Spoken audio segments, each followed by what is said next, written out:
നമസ്കാരം. ഞാൻ Vinod. Pioneer സ്റ്റഡീസിന്റെ English grammar ക്ലാസ്സിലേക്ക് നിങ്ങൾക്കെല്ലാവർക്കും വീണ്ടും സ്വാഗതം.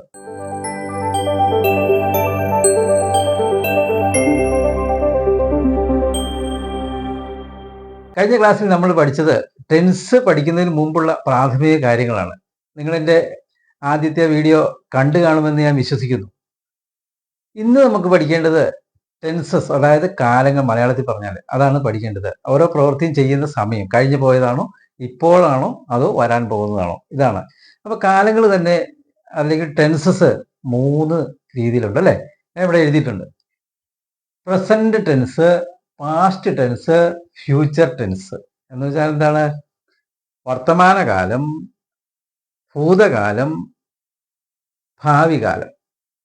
നമുക്കിനി അത് പഠിക്കാം അല്ലേ? എന്ന് പറഞ്ഞാൽ ഈ കൈനോട്ടക്കാരൊക്കെ ഭൂതം ഭാവി വർത്താനം പറയില്ലേ? അതുപോലെ നമുക്കും കുറച്ച് നാളിഞ്ഞ് ഭൂതം ഭാവി വർത്താനങ്ങളൊക്കെ പറഞ്ഞ് നമുക്ക് പഠിക്കാം അല്ലേ? ഓക്കെ, നിങ്ങളൊക്കെ റെഡിയാണല്ലോ? ഈ പ്രസന്റ്, ഓരോ ടെൻസിനും present tense, past tense, future tense, ഇതിനെല്ലാം വീണ്ടും 4 വകഭേദങ്ങളും കൂടെയുണ്ട്. അപ്പൊ ആദ്യം നമ്മൾ പഠിക്കുന്നത് പ്രസന്റ്, വർത്തമാനകാലം, ഇപ്പൊ നടക്കുന്ന കാര്യം നമുക്ക് ആദ്യം പഠിക്കാം. പ്രസന്റ് ടെൻസ് ആണ് നമ്മൾ ആദ്യം പഠിക്കാൻ പോകുന്നത്. ഇതിന്റെ ആദ്യത്തെ രൂപം എന്ന് പറയുന്നത് സിമ്പിൾ പ്രസന്റ് ടെൻസ്. വെറും സിമ്പിൾ ആണ്. നിങ്ങൾ പഠിക്കുമ്പോൾ അറിയാം. ഇപ്പൊ സിമ്പിൾ പ്രസന്റ് ടെൻസിന് നമ്മൾ ഈ മാത്സിലൊക്കെ പഠിക്കുമ്പോൾ ഒരു സൂത്രവാക്യങ്ങളുണ്ട് അല്ലേ? അതുപോലെ നമ്മൾ സിമ്പിൾ പ്രസന്റ് ടെൻസിനും ഉണ്ട് ഒരു സൂത്രവാക്യം. അത് നമുക്ക് ടെക്നിക്കാണ്. നമുക്ക് പെട്ടെന്ന് ഇംഗ്ലീഷിലേക്ക് നമുക്കൊരു മലയാളം കണ്ട് എഴുതാനൊക്കെ ഉള്ള ടെക്നിക്ക്. അപ്പോൾ സിമ്പിൾ പ്രസന്റ് ടെൻസ് എങ്ങനെയാണ് നമ്മൾ ഫ്രെയിം ചെയ്യേണ്ടത് എന്ന് ഞാൻ പറഞ്ഞുതരാം. ആദ്യം സബ്ജക്റ്റ്, SUB എന്ന് ഞാൻ ചുരുക്കി എഴുതിയതാണ് സബ്ജക്റ്റ്. നമ്മൾ സബ്ജക്റ്റ് എന്താണെന്ന് കഴിഞ്ഞ ക്ലാസ്സിൽ പറഞ്ഞു. എന്താ? പ്രവൃത്തി ചെയ്യുന്നതാരോ അവരാണ് സബ്ജക്റ്റ് എന്ന് പറയുന്നത് അല്ലെ? ആദ്യം തന്നെ സബ്ജക്റ്റ് എഴുതണം. പിന്നെയോ വെർബ് 1. വെർബിന് 3 രൂപം ഉണ്ടെന്ന് കഴിഞ്ഞ ക്ലാസ്സിൽ നമ്മൾ പഠിച്ചു അല്ലെ? ത്രിമൂർത്തികൾ. Verb 1, verb 2, verb 3. Present, past and past participle അല്ലെ? ഇത് നമ്മൾ സിമ്പിൾ പ്രസന്റ് ടെൻസിൽ ഇതിലേത് എഴുതേണ്ടത്? വെർബിന്റെ 1ാമത്തെ രൂപം എഴുതണം. പിന്നെ എന്തെഴുതണം? ഒബ്ജക്റ്റ് എഴുതണം അല്ലെ?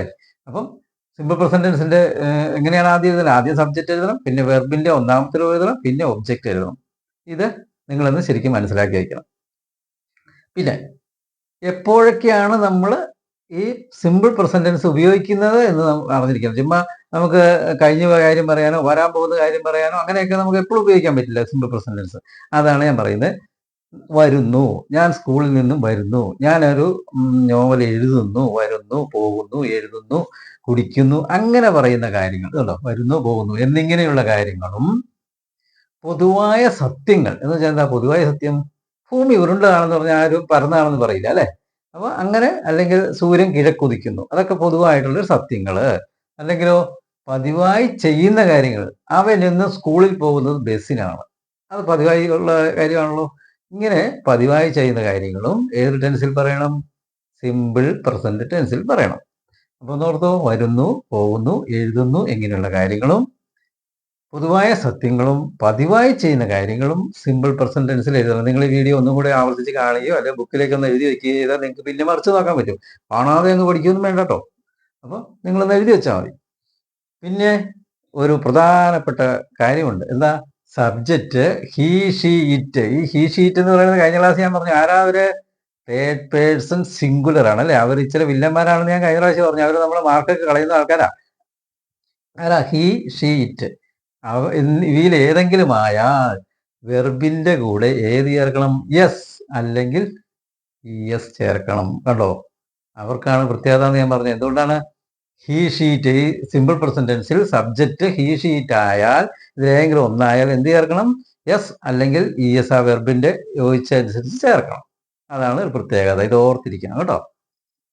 ഇനി യൂഷ്വലി, എവരിഡേ, ഓൾവേസ്, ഓഫൺ എന്നീ വാക്കുകൾ പതിവായി ചെയ്യുന്ന കാര്യങ്ങൾ അല്ലെ? ആ വാക്കുണ്ടെങ്കിൽ നമ്മൾ ഓർക്കണം ഇത് സിമ്പിൾ പ്രസന്റ് ടെൻസ് ആണെന്ന്. അങ്ങനെ ഒരു സിമ്പിൾ പ്രസന്റ് ടെൻസ് കണ്ടാൽ എങ്ങനെ മനസ്സിലാക്കണം? അതിനകത്ത് സബ്ജക്റ്റ് കാണും, വെർബ് 1 കാണും, ഒബ്ജക്റ്റ് അതോ ഇല്ലെങ്കിലും കുഴപ്പമില്ല. സബ്ജക്റ്റും വെർബ് 1 ആയിരിക്കും കാണുന്നത്.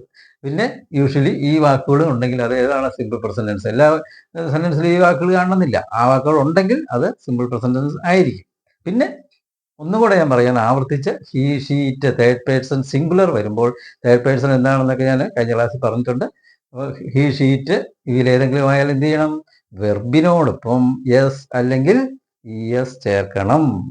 ഇനി നമുക്കൊരു ഉദാഹരണം എഴുതി നോക്കാം. ഞാൻ മീരയെ സ്നേഹിക്കുന്നു. ഇതുണ്ടോ? പോകുന്നു, വരുന്നു, എഴുതുന്നു, സ്നേഹിക്കുന്നു, അങ്ങനെയുള്ള വാക്കുകളല്ലേ നമുക്ക് സിമ്പിൾ പ്രസന്റ് പറയണ്ടേ. ഇത് ഇംഗ്ലീഷിലേക്ക് എഴുതി നോക്കാം. അപ്പൊ ആദ്യം എന്താ എഴുതേണ്ട? സബ്ജക്റ്റ് എഴുതണം. ഇവിടെ ഏതാ സബ്ജക്റ്റ്? ആരാണ് മീരയെ സ്നേഹിക്കുന്നത്? ഞാൻ. അപ്പം ഞാൻ എന്നുള്ളതിന് ഇംഗ്ലീഷ് ഐ. ഇനി വെർബ് 1 ചെയ്യുന്ന പ്രവൃത്തി എന്താണ്? സ്നേഹിക്കുക എന്നുള്ളത് അല്ലെ. വെർബ് എന്താണ്? സ്നേഹിക്കുക എന്നുള്ളതിന് ലവ് അല്ലേ.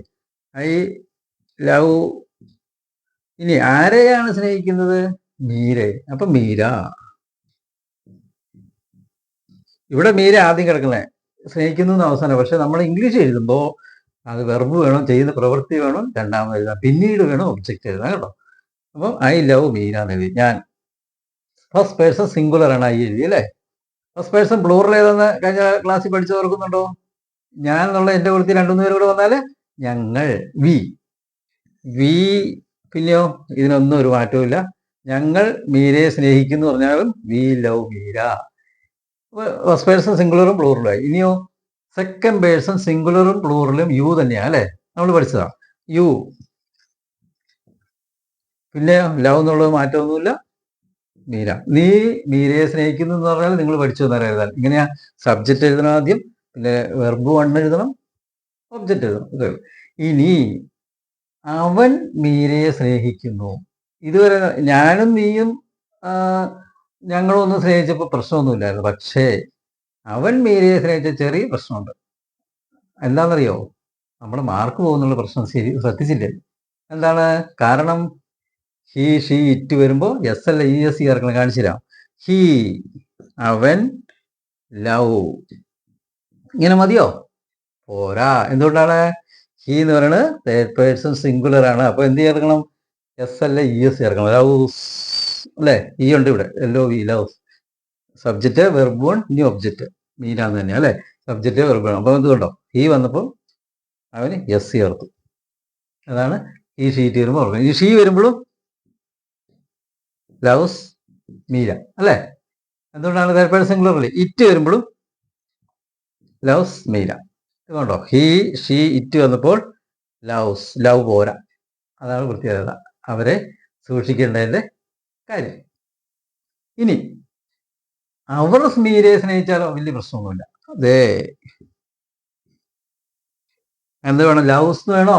വേണ്ട. തേർഡ് പേഴ്സൺ സിംഗുലർ അല്ല അല്ലെ, പ്ലൂറലാണ്. അപ്പം ലവ് മതി. LOV love Meera. കണ്ടോ? First person singular, first person plural, second person സിംഗുലറും പ്ലൂറലും യു തന്നെയാണ് ഒരു പ്രാവശ്യം എഴുതിയിട്ടുള്ളൂ. അതെല്ലാം വരുമ്പോൾ ലവ് എന്ന് വെർബ് 1 എഴുതുന്നു. He, she it third person singular ആണ് സബ്ജക്റ്റ് എങ്കിൽ വെർബിന്റെ കൂടെ, വെർബ് 1ന്റെ കൂടെ ഏത് ചേർക്കണം? എസ് അല്ലെങ്കിൽ ഇ എസ് ചേർക്കുന്ന സന്ദർഭമൊക്കെ ഉണ്ട്. അത് ഞാൻ പിന്നെ പറഞ്ഞുതരാം. ഓരോ വാക്ക് വരുമ്പോൾ നമുക്ക് കിട്ടും. അങ്ങനെ അതാണ് ഈ സിമ്പിൾ പ്രസന്റൻസിലെ പ്രത്യേകത. ഇനി നമുക്ക് രണ്ടുമൂന്ന് സെന്റൻസുകളും കൂടെ എഴുതി നോക്കാം.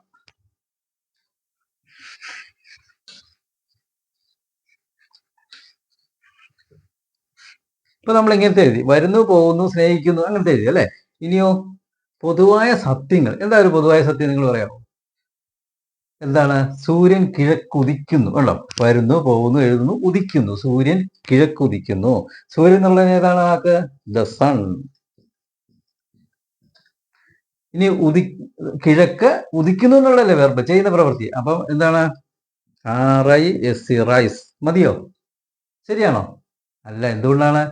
സൺ എന്ന് പറയുന്നത് it, he, she it third person അല്ലേ. ഇറ്റ് ജീവനില്ലാത്തൊരു വസ്തുവല്ലേ. ഇറ്റിന് പകരമായിട്ടാണ് സൺ വന്നേക്കണത്. തേർഡ് പേഴ്സൺ സിംഗുലർ സൺ എന്ന് പറയുമ്പോൾ ഒരെണ്ണല്ലേ ഉള്ളൂ. അപ്പം റൈസ് എന്ന് പറയാം. എസിന് അതുകൊണ്ടോ വെർബിന്റെ കൂടെ എസ് അല്ലെങ്കിൽ ഇ എസ് ചേർക്കണം അല്ലെ. Rises in the east. The sun rises in the east. എന്തുകൊണ്ടാണ് ഈ എസ് വന്നതെന്നാ പറഞ്ഞ്? ദ സൺ എന്നുള്ളത് തേർഡ് പേഴ്സൺ സിംഗുലർ ആണ്, അല്ലെങ്കിൽ ഇറ്റ്, ഹി, ഷീറ്റില് ഇറ്റ് ആണ് അല്ലെ. അതുകൊണ്ട് എസ് വന്നു. ഇത് പൊതുവായ സത്യം പറയാനും അപ്പോൾ നമുക്ക് സിമ്പിൾ പ്രസന്റൻസ് ഉപയോഗിക്കാം. ഇനിയോ പതിവായി ചെയ്യുന്ന കാര്യങ്ങൾ. അതേതായാലും പതിവായി ചെയ്യുന്ന കാര്യം, നിങ്ങൾ സ്കൂളിൽ പോകുന്നത് അല്ലെ കോളേജിൽ പോകുന്നത് ബസ്സിനാണെന്ന് പറയാം. അത് പതിവായി ചെയ്യുന്ന കാര്യമല്ലേ. അപ്പൊ നിങ്ങൾ അല്ല ഞാൻ പോകുന്നതെന്ന് പറയാം. ഞാൻ പതിവായി സ്കൂളിൽ പോകുന്നത് ബസ്സിനാണ്. അപ്പൊ അതിൻ്റെ അകത്ത് സബ്ജക്റ്റ് ഏതാണ്? ഐ. പിന്നെ വെർബ് 1, വെർബ് പോവുക എന്നുള്ളതല്ലേ വെർബ്, പോകുന്നു എന്നുള്ളത്. അപ്പൊ എന്താണ് വെർബ് 1? ഗോ. I go. പിന്നെ എങ്ങോട്ടാ പോകുന്നത്? To school. എല്ലാ ദിവസവും കണ്ടോ, എവരിഡേ എന്നുണ്ട്. എവരിഡേ ഒക്കെ ഉണ്ടെങ്കിൽ സിമ്പിൾ പ്രസന്റ് അല്ലേ. School, I go to school. നമുക്ക് ഒരു കാര്യം ചെയ്യാം. I go to school by bus. ബസ്സിൽ പോകുന്നു അല്ലേ. By bus everyday. എവരിഡേ അവസാനം ചേർത്താൽ മതി. ബൈ ബസ്സിനാണെന്ന് എഴുതിയിട്ട് എവരിഡേ ചേർത്താൽ മതി. അപ്പോൾ എവരിഡേ എന്നുള്ള വാക്കുള്ളതുകൊണ്ട് നമ്മൾ ഏത് ടെൻസ് ആണ്? സിമ്പിൾ പ്രസന്റ് ടെൻസ് ആണ് അല്ലേ. I subject, verb one, object അല്ലേ. I go to school every day by bus. അപ്പോൾ ഈ 3 കാര്യങ്ങളുമായി. വരുന്നു, പോകുന്നു, എഴുതുന്നു എന്നുള്ളത് നമ്മൾ പഠിച്ചു. പൊതുവായ സത്യങ്ങൾ എഴുതാൻ പഠിച്ചു.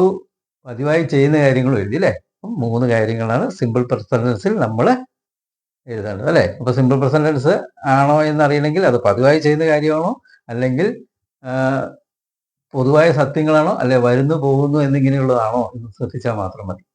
ഇതാണ് സിമ്പിൾ പ്രസന്റ് ടെൻസിൽ നമ്മൾ അറിഞ്ഞിരിക്കേണ്ടത്. സിമ്പിൾ അല്ലേ? അതെ, നിങ്ങളൊന്ന് പ്രാക്ടീസ് ചെയ്ത് കഴിഞ്ഞാൽ വെരി സിമ്പിൾ ആയിരിക്കും. ഇനി ബാക്കിയുള്ള കാര്യങ്ങൾ പ്രസന്റ് ടെൻസിൽ ബാക്കി 3 ടെൻസുകളുണ്ട്. Present continuous, present perfect, present perfect continuous. അത് ഈ പ്രസന്റ് ടെൻസിലുള്ള, അതുപോലെ തന്നെ പാസ്റ്റിലുണ്ട്, ഫ്യൂച്ചറിലുണ്ട്. അതൊക്കെ നമുക്ക് അടുത്ത ക്ലാസ്സുകളിൽ പഠിക്കാം. ഈ ക്ലാസ് നിങ്ങൾക്ക് മനസ്സിലായി കാണുമെന്ന് വിശ്വസിക്കുന്നു.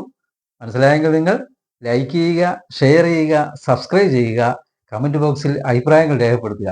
അപ്പോൾ വീണ്ടും നമുക്ക് അടുത്ത ടെൻസ് ഏതാണ്? സിമ്പിൾ പ്രസന്റ് കഴിഞ്ഞാൽ പ്രസന്റ് കണ്ടിന്യൂസ് പഠിക്കാം. അത് അടുത്ത ക്ലാസ്സിൽ നിങ്ങളെ കണ്ടുമുട്ടുന്നതുവരെ എല്ലാവർക്കും ഗുഡ് ബൈ.